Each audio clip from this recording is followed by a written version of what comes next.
want to spoil it, but it's a crazy. It's dark, and it's the first track is 16 minutes long. So that sums up. It's just complete self-indulgence. So we wanted to be very selfish with this album and just kind of have our cake and eat it too. Not compromise. It's our first record self-releasing. So we have our own record label now. There's nobody kind of expecting anything of us. So we can just go all out and open with a 16-minute song and have long, weird songs. I think the shortest song is 3.5 minutes, and the next shortest one is 6 minutes. But who cares about music when you got this guy? We got Toby. Anyway, Toby, super stoked to see you. But yeah, thank you guys for doing this with me. I'm not sure how many of you have actually seen me. No, actually, I'll back it up a step. Who's actually seen Periphery shows before? All right, see us last year, right? At Brooklyn Bowl. With the bowling alley, yeah. With Mr. Tweedy, that was a fun show. Oh yeah. And who here has seen me do one of these? So, before I get into things, let me talk about the guitars that I have with me today. So I brought this from my home in Austin, Texas. Woo! Austin, Texas? Yeah. Yep. Lost my train of thought. Oh, Austin, Texas, yeah. So this guitar, brought it from home. I had a very talented gentleman back there help me set it up. And this is my personal guitar. This is what I took with me on tour. Actually, the last time you guys saw this, it was on stage. This is my trusty 6-string. You guys saw this at Brooklyn Bowl. So this is what I play. The only difference between this and what you'd find on a wall is two things. So that guitar right there, that's what you'd find here at the store. The only two differences are locking tuners. I'm quite clumsy. I don't know if you guys remember from that show, but I'm clumsy. I'm slamming into people on stage. I'm like always hitting Jake with my headstock. I'm slamming Spencer constantly. And so the locking tuners were a must. I figured out I needed those pretty quickly. And then these are just for comfort, these hip shot knobs. I'm really anal and over specific about some things with guitars, and I just like the way these hip shot knobs feel. So this was a pure comfort thing. That's the only difference, those two things. So I always make a funny face to myself when I see an artist put out a guitar that costs $500 and then they're playing it on stage, or at least what looks like that guitar on stage. And I think to myself, there's no way that dude's playing a $500 guitar on stage. And I thought that was what people were going to say when they saw this, but I'm happy to say that I've seen a ton of other bands play this guitar on stage. And I actually had a gig in Germany where it was Lufthansa. They lost my guitars on the way to Germany. Yeah, I think we stopped in New York and they just sent my guitars to like Canada or something. Damn, that's what they told you. Yeah, Canada, New York, kind of sounds the same. Anyways, I didn't have my guitars, so I went to a music shop and I asked, hey, that's me. Can I have this? Well, not have it, but can I bring it back to you tomorrow morning? Can I play a show with this thing? And they let me have it. Not have it, but you know, borrowed it. And I played the show with it. So, you know, I'm here because PRS brought me here. Physically brought me to Las Vegas to do this. I'm here because I love doing these. I love talking gear. I'm a dork at heart for all of this stuff. For amps, for guitars, for strings, for knobs, for pedals, for everything in between. But I'm here on behalf of PRS. And I would not be with them if it weren't for that kind of accuracy and just nailing an idea. So, I mean, you guys, how many of you have seen the original version of this? The original US-made 6-string version of this?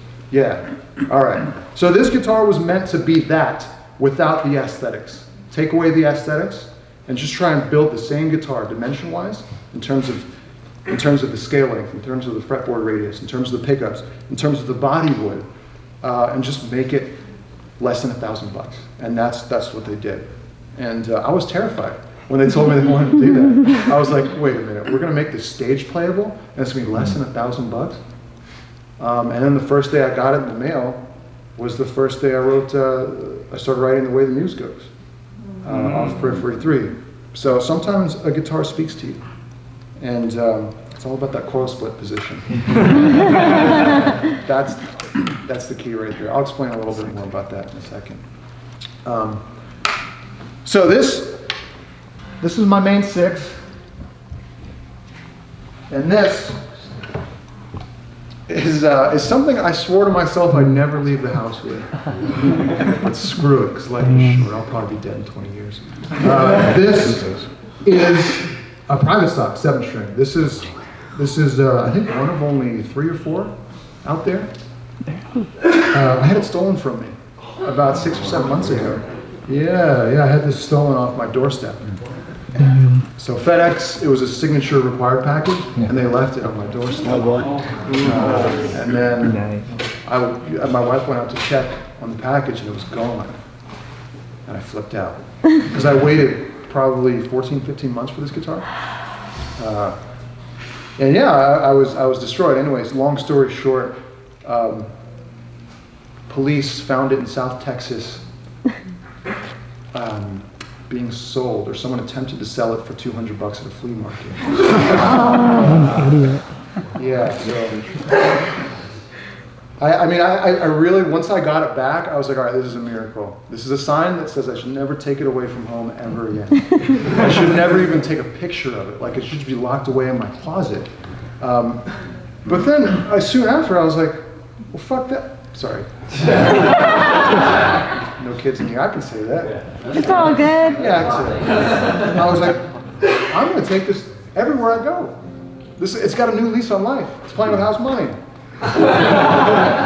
So I'm taking it everywhere. And this is a 7-string that I should not have, but I have it. And after I'm done with this clinic, you know, I normally like to hang out for a little bit, get to meet each and every one of you guys. So I'm in no hurry to get out of here. I'm here in Vegas only for this.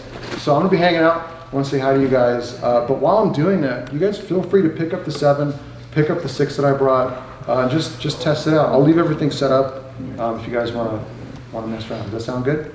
Yeah. Cool. It's a lot of trust. Well, it is a lot of trust. But you guys... He's also friends with Paul. Yeah, but I mean, dude, one of those, that would be another 1.5 years wait. Maybe 2. Because ever since, you know, John Mayer did his thing. PRS is now like the McDonald's of guitars, because just the PRS awareness has exploded in such a big, bad way. I remember when I announced that I was with PRS years ago, people were like, wow, there's a metal player on PRS.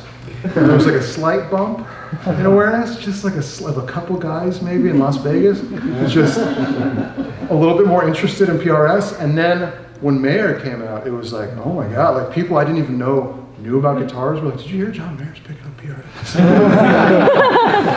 Really? Household name. Can I play a song for you guys? Yeah. Please. All right. Does anyone have a pick?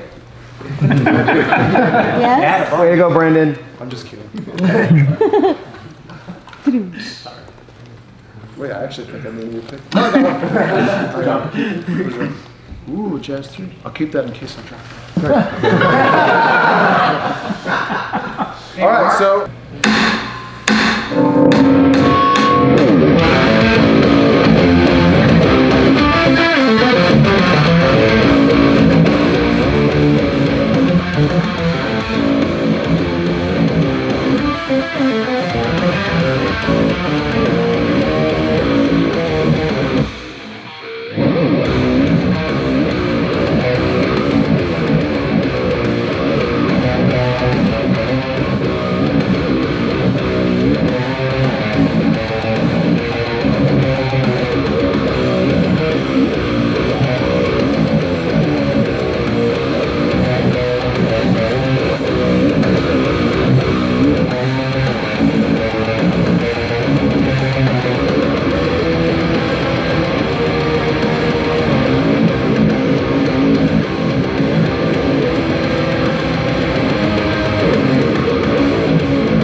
Can I get to any questions before I move on? I feel like I've been doing a lot of talking. Yes, sir. Are you human? Oh my God,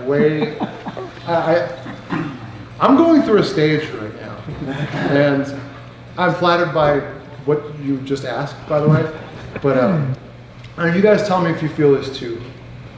I thought this might help, Mark. Oh, I have a lot of wine, but I'll take that. I got like a soccer Sound like mom's you're liquor giving me cabinet a up here. So this year, I've spent so much of this year with the band under a microscope. You guys ever record? You guys remember the first time you ever recorded yourselves at home? Oh, yeah. Thinking you're awesome, or you're playing a riff awesome, and then you listen back to one side of it. You're like, yeah, I'll just double track that. I'll just record the other side of it, and you record the right side or left side. And you listen back, you're like, oh my God, I am such a sloppy guitar player.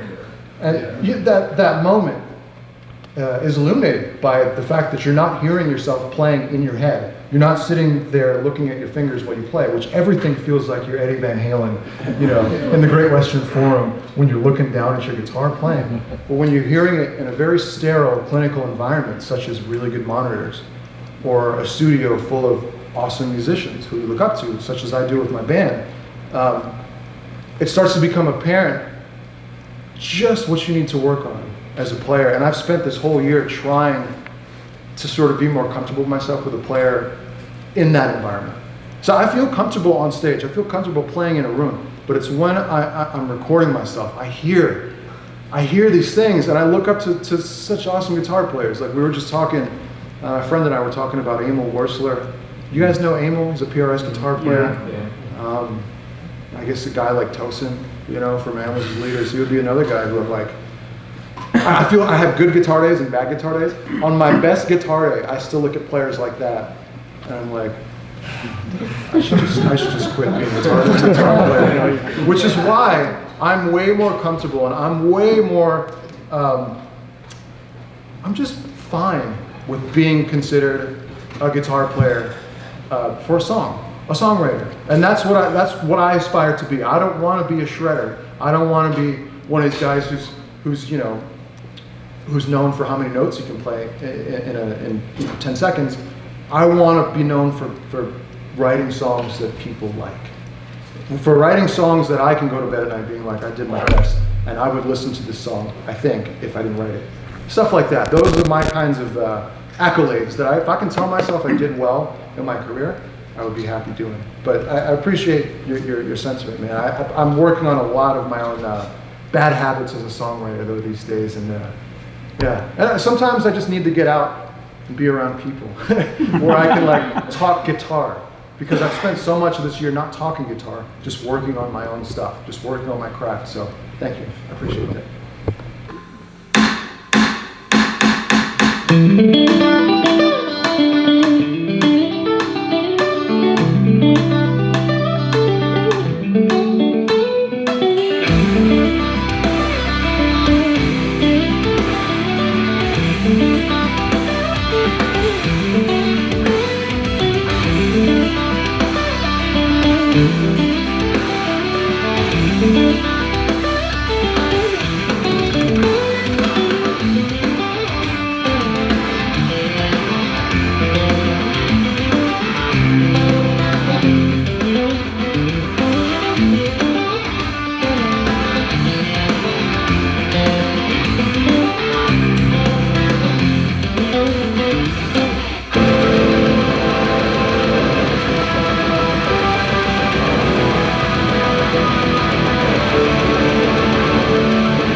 Okay, so when you're recording,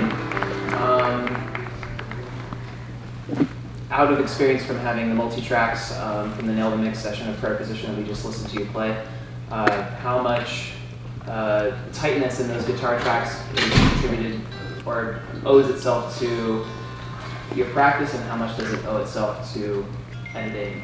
Or is editing a polishing tool? That kind of thing. So editing for us is very much something we use to polish things, but there's a point of no return for me. And for those of you who record themselves, you can get really anal about making sure that in those stop-start sections in a song, that these are completely blank. You know what I mean? There's no feedback. You can edit out the silence. You can just cut that out. For me, there's nothing I hate more when I listen to like a modern metal mix and I can hear someone with the scissor tool in Pro Tools just snipping away the sound. To me, it's just like a really lazy way to sound tight.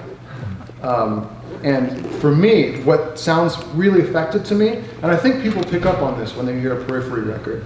Tesseract is also really good at this too. Animals as Leaders is also fantastic at this, is where you'll hear a part played tightly.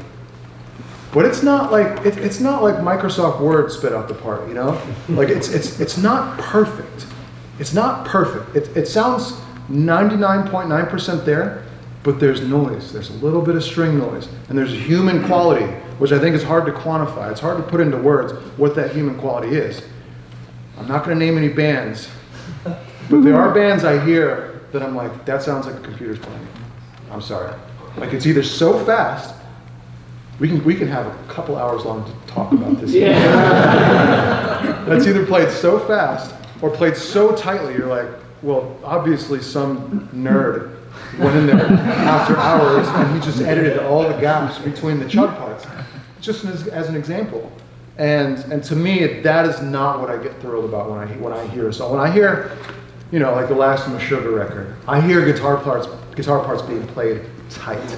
And there is a ton of editing that goes into that, don't get me wrong. I edit myself to hell, and so do the rest of the guys in the band, but the thing is that you want it to walk this fine line, or at least Periphery wants it to walk this fine line, where it sounds like a human being's playing it. It doesn't sound like a computer's doing it. And I think from the standpoint of mixing drums, editing guitars, to even production, our goal is to sound like a band, to capture what we are. We don't want to sound like the most perfect thing on the earth. We just want there to be tightly performed parts in the record, if that makes sense. Cool. But how do you get over that writer's block? Do you listen to other bands? A lot of people, they just take a band, they go with a genre, and they try to cookie cutter and cut stuff out and mimic. And like you guys are very unique to your own sounds. How do you find that artwork versus, you know, mimicking what's going on and everything else? We all have our own ways. What I do is I just take time away from the guitar. You just take a break and come back. I mean, like I went to the Philippines last week. I hadn't been in a while, and I wanted to go, and my dad lives there. So I just hung out for 10 days, 11 days, and I didn't bring a guitar. And I was excited about not bringing a guitar because I didn't have to be tempted. But it's one of those things where it's like if you feel like you need a reset and you're not on anyone's schedule, you don't have any deadlines to meet, put down the guitar for a while. Live life. And I feel like Periphery's best work has come when we've got a chance to live for a little bit. You know, when it's not just about touring. Like touring is fun. Playing shows is awesome, but it's exhausting when you're doing 30 shows in 33 nights. You know, a different city every night. It's not the kind of atmosphere that makes you think to yourself, you know what, I want to write a song. It's the kind of thing that makes you just like say, I want to go home and play, you know, Red Dead Redemption 2 for 50 hours and order pizza every day. You know, like, it's kind of what I've been doing lately. Yeah, I'm so hooked. But you need those kinds of moments. I feel like that's the same with any craft that you just happen to be lucky enough to make a living out of. Like I talk with athletes about this, who in the off season, instead of going hard on training, you live a little bit. You need a little perspective to make you appreciate what you have, and that appreciation ignites a flame, and that flame is what we aim to live off of. You know, having that constant spark is not possible without having perspective. Yeah. I feel like as guitar players, a lot of the time we put ourselves to these standards. Because YouTube is such a dangerous tool. The other night I went online to just look at something, I forget what it was, and then I ended up watching Guthrie Govan videos for an hour. And then I woke up and felt like shit. So it's kind of one of those things where it's like if you look at things from the wrong perspective, in the wrong mood, you can easily twist what that should be teaching you. But again, it's all about creating space. And I feel like as guitar players, we need to take a step back every once in a while. It's one of those things where you can go down the rabbit hole really easily and just play guitar for 7 hours a day on a Saturday or Sunday when you have nothing to do and feel great about it. But you need to be careful because too much of one thing can make it so you're building your own comfort zone out of concrete and you can't break out of that so easily. So for me, whenever I need a break, I'll tell myself right away, just take a break. Take a day off, take 2 days off from playing guitar, and do something else that you enjoy. So I think that's a really underrated thing as guitar players. We need to tell ourselves, just stop for a second, you know? And I'm obsessive about my craft. I love everything about what I do, but I just need to stop. I need to stop. It can be my own worst enemy sometimes because I'm just too damn close to it. I'll take one more question and I'll play another song. Oh, sorry, you got one right there, sorry. I will get to you afterwards. Yeah. Can you explain when you started playing Paul Reed Smith and your whole PRS journey? Yeah, I met Paul at NAMM. NAMM in Anaheim, if you guys have ever been. It's a trade show. And we just became friends. It started very casually. I met Paul Reed Smith and we just started talking guitars. And we were talking guitars late at night downstairs in one of the hotels. And I could tell this dude was really passionate about what he did, and it instantly piqued my interest. I was like, I like this guy. And I was living in Washington, D.C. What's that? What year? 2013, I think, 2013. And I lived in Washington, D.C. at the time, and they're based in Maryland. I was like, in my head, I was like, I like this dude.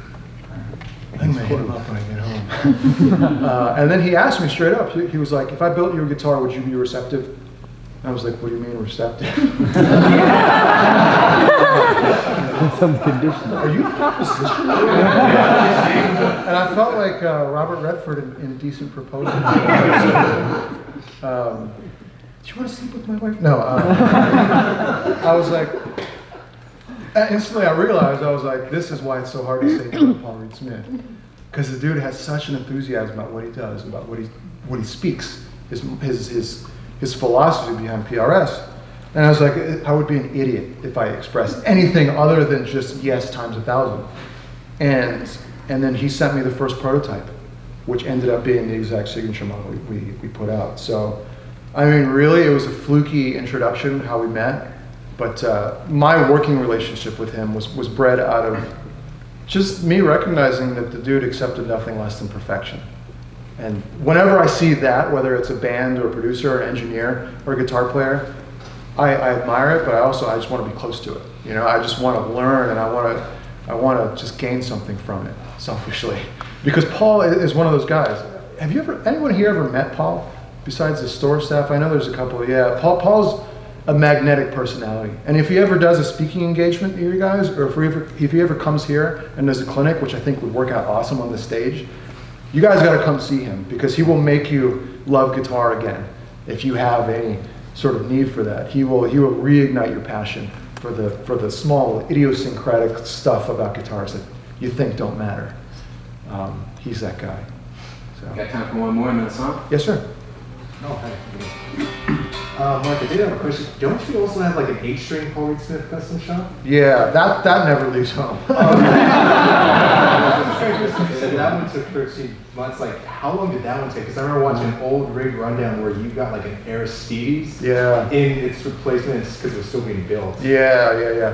That took 2 years. Oh, wow. That took 2 years. Because they had never done that before. And it was just from a construction standpoint for Paul Reed Smith to build an 8-string, something they'd never done. It was a time-consuming effort, and it was a costly effort too. So that's kind of why it took so long. This song's called "Make Total Destroy."